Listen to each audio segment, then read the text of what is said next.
Y yo estoy aquí con la palabra de Dios, con Biblia en mano. Y yo quiero invitarte para que tú puedas abrir la Biblia. Hoy quiero, junto a ti, reflexionar en las palabras de Jesús, basadas en el libro de Mateo capítulo 24, versículo 36 al 39. Mateo 24 es un capítulo espectacular, es un capítulo profético. Habla de elementos o de señales o de cosas que sucederían por lo menos en dos momentos específicos de la historia. El primer momento, hay señales sobre la destrucción de Jerusalén que ocurrió en el año 70 después de Cristo. Y también habla acerca de acontecimientos que sucederán antes de la segunda venida de Jesús. Y Jesús ya nos habló mucho acerca de su venida, de las señales que sucederían antes de su venida. Mas hoy yo quiero tocar un asunto importante de lo que Jesús habla a partir del versículo 36 del capítulo 24. Dice así: pero el día y la hora nadie sabe, ni aun los ángeles en el cielo, solo mi Padre. Préstame atención.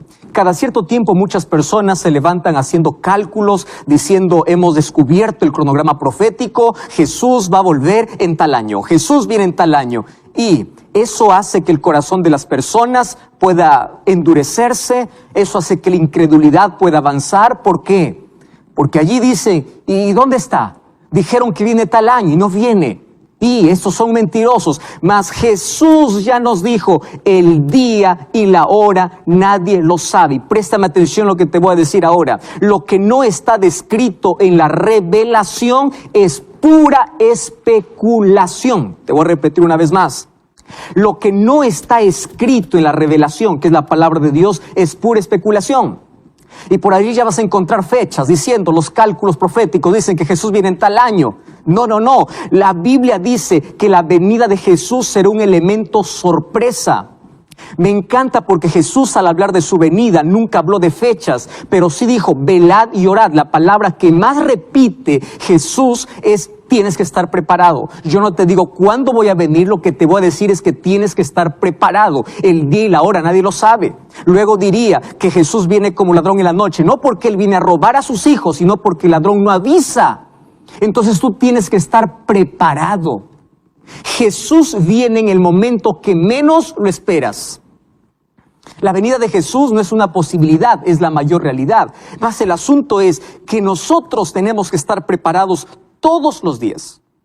Y es verdad que Jesús no nos mencionó fecha, pero Él nos declaró una señal muy clara. Y el versículo 37 dice: mas como en los días de Noé, así será la venida del Hijo del Hombre, porque en los días antes del diluvio, todos estaban comiendo, bebiendo, casándose, dándose en casamiento, hasta el día que Noé entró en el arca. No entendieron hasta que vino el diluvio, se los llevó a todos. Así será la venida del Hijo del Hombre. ¡Wow! Esto es revelación. Esto es lo que dice la Biblia. Dios no me dice, Jesús no me dice: yo vengo tal fecha, pero dice: te voy a mostrar algo. Quiero que tú repases la historia de la gente que esperaba el diluvio, mejor, de la gente que ignoró el diluvio, para que tú entiendas que lo mismo sucederá antes de mi venida. Me impresiona aquella expresión: así será mi venida. ¿Cómo? ¿Cómo será su venida? Entonces, para eso tenemos que repasar qué cosa sucedió en los tiempos de Noé. Vamos al libro de Génesis capítulo 6, versículo 5 hasta el versículo 8. Dice así la palabra de Dios: vio Jehová que la maldad, ¿estás entendiendo? Maldad del hombre era mucha sobre la tierra, y que todo designio de los pensamientos del corazón de ellos era solamente continuamente al mal. Se arrepintió Jehová de haber hecho al hombre en la tierra y lo dolió en su corazón. Y dijo: raeré de sobre la faz de la tierra a los hombres que he creado, desde el hombre hasta la bestia, hasta el reptil, las aves del cielo. Todo, pues me arrepiento. Versículo 8, cambia toda la historia. Pero Noé halló gracia ante los ojos de Dios. Hay muchos que interpretan ahí el texto de que Jehová se arrepintió diciendo, es como el ser humano que se arrepiente. En sí lo que está diciendo aquí el capítulo 6 es, le dolió en el corazón a Dios al ver cómo el hombre que había salido de su mano perfecto se había entregado a sus pasiones, al desenfreno, a la degradación completa del pecado. Dios lo había creado libre, mas Él se vendió, se regaló, se ofreció para estar bajo el dominio del enemigo. Y bajo el dominio de Satanás hubo mucha confusión, hubo mucha violencia, hubo mucha incredulidad. Queridos, un corazón sin Dios puede cometer los mayores crímenes. Puede ser una persona fría, puede cometer la mayor crueldad. Tú sabes que un corazón sin Dios no tiene paz. Y cuando el corazón no tiene paz, entonces está en guerra con todo el mundo. Tú te preguntas por qué hay conflictos en el hogar, por qué hay conflictos en la calle, por qué hay guerra, por qué hay injusticia. El problema no es la política siempre, el problema está en el corazón del ser humano. Es el corazón corrupto, es el corazón pervertido, es la mente humana entregada bajo el dominio de Satanás, degradándose a tal punto de ignorar a Dios.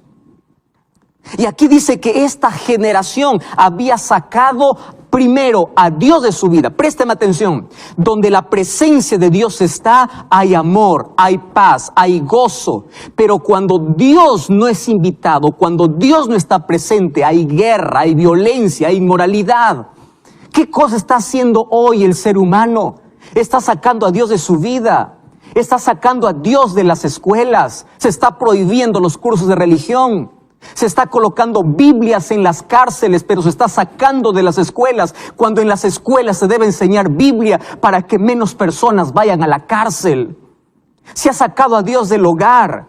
Y después preguntas por qué hay tantos conflictos, por qué hay tantas guerras, por qué hay tanta pelea dentro del hogar.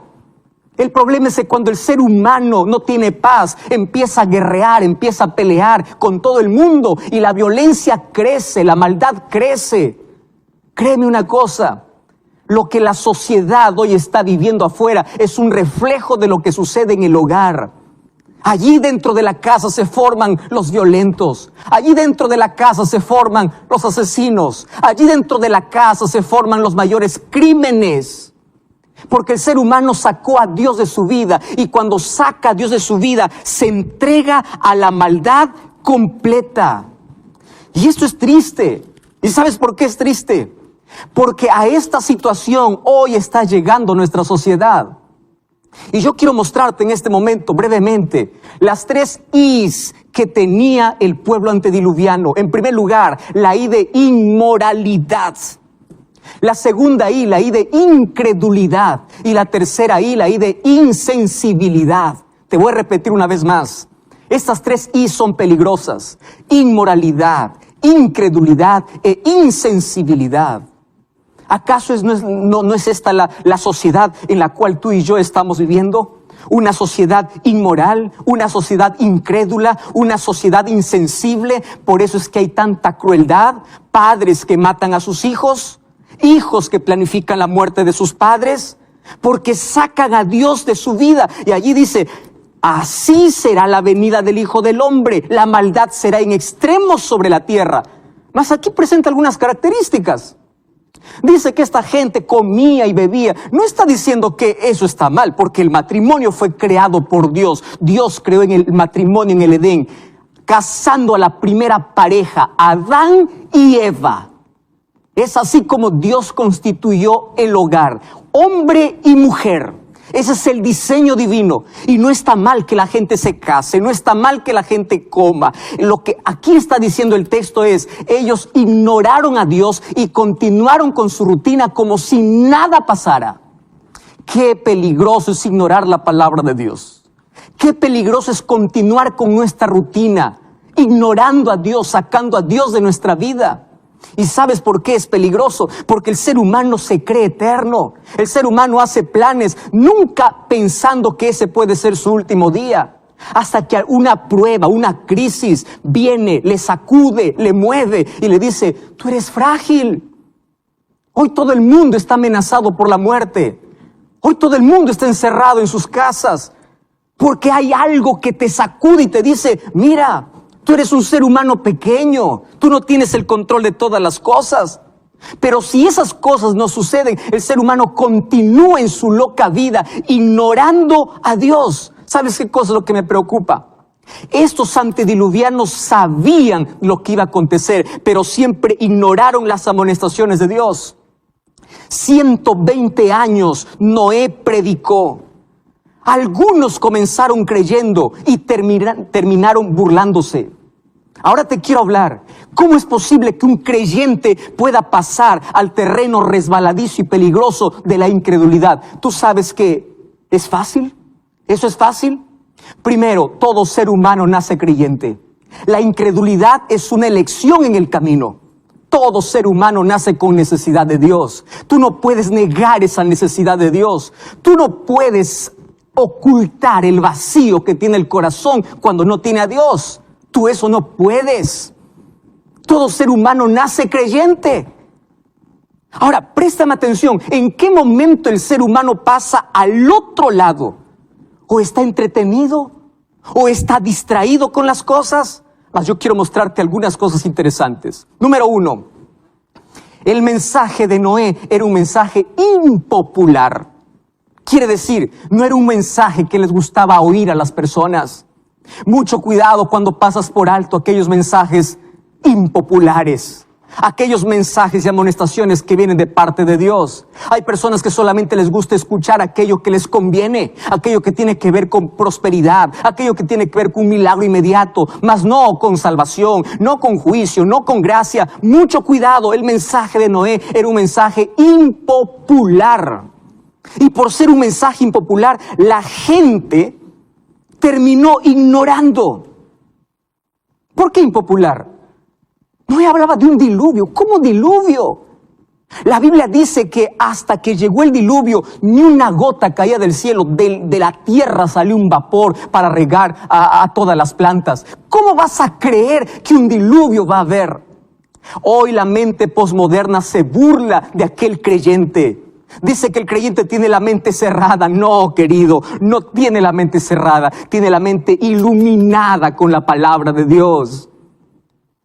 La generación posmoderna, la sociedad posmoderna ignora lo que es ofensa a Dios.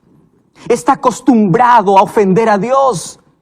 Ha llamado al pecado amigo en lugar de enemigo. Juega con el pecado, entra en el terreno del pecado. Y es más, quiere tranquilizar su conciencia justificando el pecado. Diciendo lo que eso es pecado, eso es para los abuelos, eso es para lo antiguo. Ahora estamos en una generación libre. ¿Libre? No, esta es una generación esclava de sus propios deseos.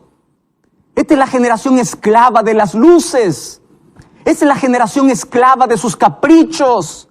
Y tú dices, no, pecado, ¿qué es pecado? Cuando el corazón del ser humano tiene menos conciencia de pecado, tiene menos necesidad de un Salvador. Voy a repetirte esto. Cuando el corazón humano tiene menos conciencia de pecado, tiene menos necesidad de un Salvador. La maldad era mucha. Ignoraron el mensaje que Dios había dado a Noé. ¿Cuánto tiempo predicó Noé? 120 años. El tiempo es otro factor. 120 años predicando. Hay personas que dicen, yo escuché que Jesús viene, soy segunda, tercera, cuarta generación. Eso es una mentira. Jesús nunca viene. Y en lugar de creer, el ser humano se vuelve más incrédulo. ¿Qué cosa es lo que me sorprende? Me sorprende lo que dice Lucas 18:8, que cuando el Hijo del Hombre venga, cuando Jesús venga, dice, ¿hallará fe en la tierra? Porque el corazón del ser humano se habrá llenado de incredulidad por el tiempo. Y la incredulidad te lleva por el camino de la insensibilidad. Tú te acostumbras a rechazar un mensaje. Te vuelves insensible. Ya no te incomoda más. Cuando tú te familiarizas tanto con algo, pierdes el miedo. Hace algún tiempo yo conocí a alguien que me contaba su experiencia. Decía, pastor, yo tenía mucho miedo a ver un cajón, a un muerto. Hasta que un día por necesidad tuve que trabajar en una morgue. Era seguridad, no porque los muertos iban a escapar. Yo sé que los muertos están muertos. Sin embargo, yo tenía terror, pero por necesidad tuve que cuidar en ese lugar. Usted no sabe la pesadilla que yo vivía primera noche, primera semana, segunda semana, hasta que me acostumbré. Y cuando me acostumbré, yo los veo como son. Sin embargo, antes yo tenía temor, ahora no tengo más.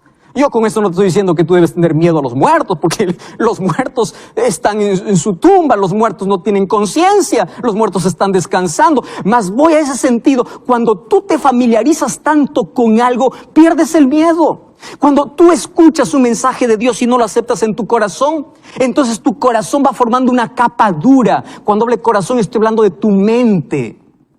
Y llega al punto que tú ya no vas a querer más escuchar la voz de Dios. Todo se vuelve común, todo se vuelve igual.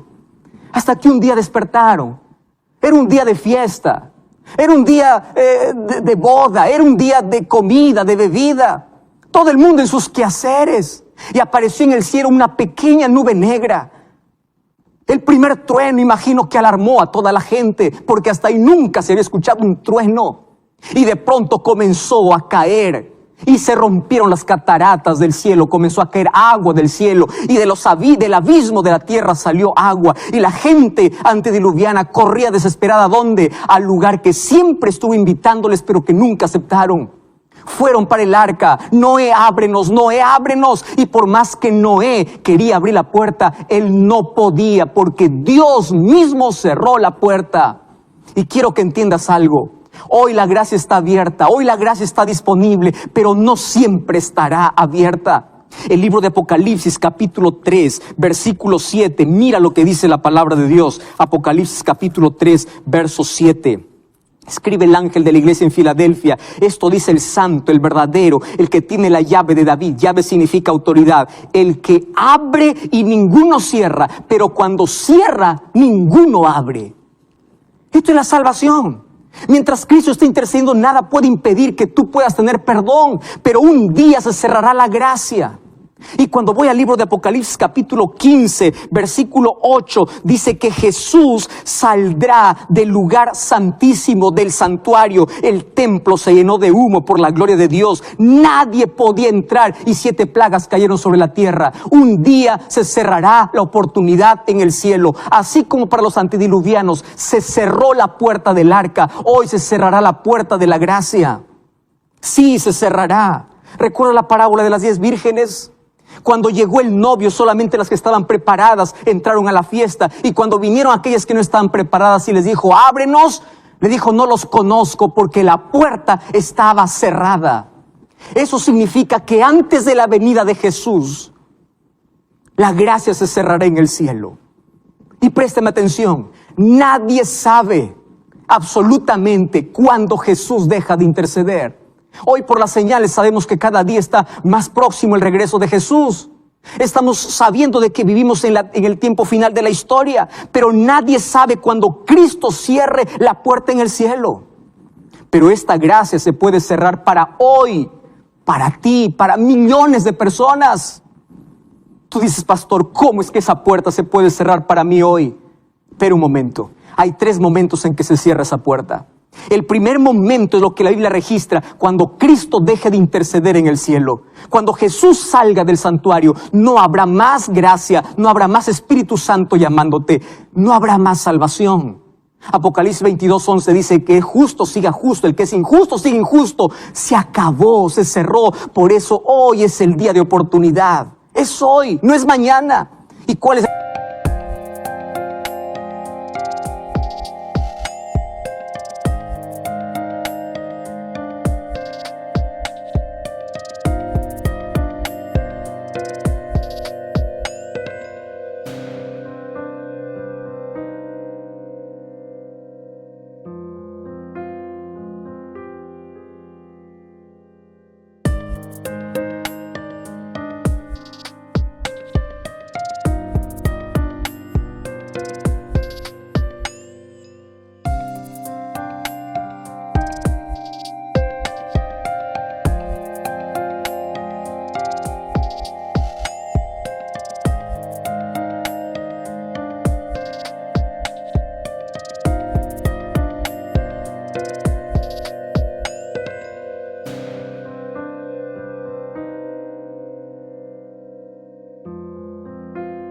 El segundo momento, el libro de Mateo capítulo 12, versículo 31 dice que todo pecado será perdonado a los hombres, menos el pecado contra el Espíritu Santo.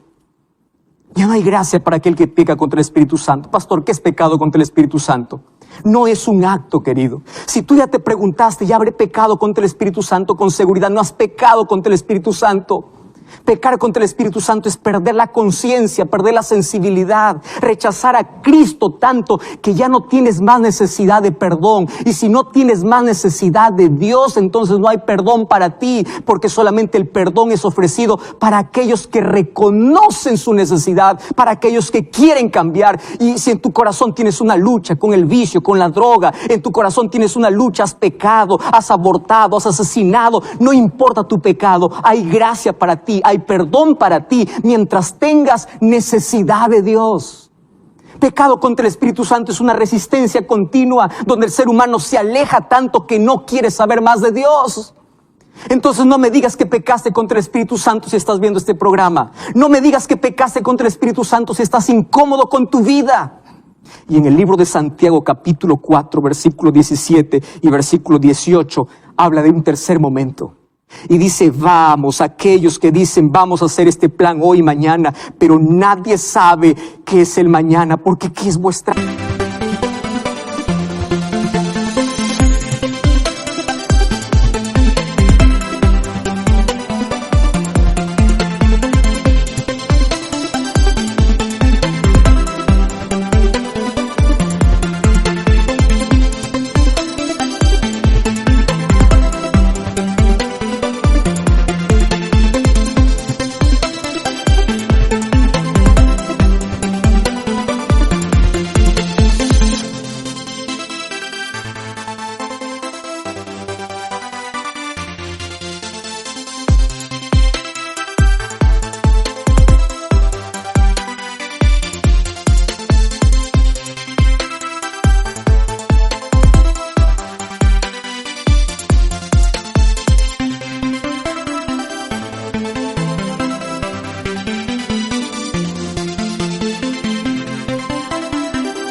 La vida es como una neblina que aparece por un poco de tiempo y desaparece.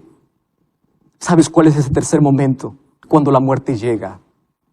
Cuando nosotros morimos, nuestro destino está decidido por nuestras decisiones. Nadie nos salva con un rezo, nadie nos salva con una misa, nadie nos salva de muertos, porque la salvación es un asunto de elección en vida. Es hoy que estás vivo. Tú no puedes postergar para mañana una decisión importante. Así como en los días de Noé, será la venida del Hijo del Hombre. Estoy hablando para ti que estás ignorando el mensaje de Dios hace mucho tiempo.